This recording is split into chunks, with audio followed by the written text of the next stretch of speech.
Hi friends, ఇక ఒక shop ముందు అయితే రాజేష్ ఇంకా బాలు ఇద్దరు కూడా నుంచుని ఉంటారు. ఇక అప్పుడే అక్కడికి స్కూటీ మీద అయితే పూల ఆర్డర్ ఇవ్వడానికి మీనా అయితే వస్తుంది. ఇక అది చూసి రాజేష్ అయితే ఇలా అంటూ ఉంటాడు, ఒరే ఇక్కడికి మీనా వచ్చిందిరా, ఇప్పుడు ఎలాగరా అని అయితే అంటూ ఉంటాడు. ఇక అప్పుడే మీనా బాలుని చూసి ఏంటండి మీరు ఎక్కడున్నారు అని అయితే అంటూ ఇక లోపలికి వెళ్ళబోతూ ఉంటుంది. ఇక అప్పుడే అక్కడ శివ బైక్ చూసి ఏవండి ఇదేంటి శివ బైక్ ఇక్కడుంది అని అయితే అడుగుతూ ఉంటుంది. ఇక అప్పుడు బాలు అయితే చెప్తూ ఉంటాడు, ఏమైందో తెలియట్లేదు, ఈ బైకు నిన్నటి నుంచి ఇక్కడే ఉందట, శివ నిన్నటి నుంచి కనిపించడం లేదు, నాకు తెలిసి ఆ గుణ శివని కిడ్నాప్ చేశాడేమోనని అనుమానంగా ఉంది అని అయితే బాలు మీనాకి చెప్తాడు. ఇక వెంటనే మీనా చాలా టెన్షన్ పడిపోతూ ఆ షాప్ లోపలికి వెళ్ళి అక్కడ ఉన్న రిసెప్షనిస్ట్ ని అయితే అడుగుతూ ఉంటుంది, మేడం మీకు దండం పెడతాను, నా తమ్ముడు నిన్నటి నుంచి కనిపించడం లేదు, మీ షాప్ ముందే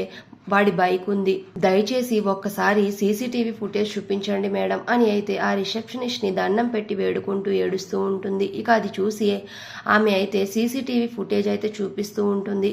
ఇక అందులో శివ అయితే బైక్ అక్కడ పెట్టి లోపలికి వెళ్తూ ఉండగా షాప్ లోపలికి గుణ మనుషులు వచ్చి కారులో శివని కిడ్నాప్ చేసి తీసుకుని వెళ్ళిపోతూ ఉంటారు. ఇక ఆ సీసీటీవీ ఫుటేజ్ లో అయితే ఇది ఉంటుంది. ఇక అది చూసి బాలు, మీనా, రాజేష్ ముగ్గురు కూడా షాక్ అయిపోతూ ఉంటారు. ఏవండి ఆ గుణానే శివని కిడ్నాప్ చేశాడండి, ఇప్పుడు ఎలాగండి, ఎలాగైనా సరే నా తమ్ముడిని కాపాడండి అని అయితే మీనా కన్నీళ్లు పెడుతూ ఏడుస్తూ ఉంటుంది. మరి బాలు శివని ఎలా కాపాడి తీసుకుని వస్తాడు అనేది నెక్స్ట్ రివ్యూలో తెలుసుకుందాం. వీడియో నచ్చితే ప్లీజ్ సబ్స్క్రైబ్.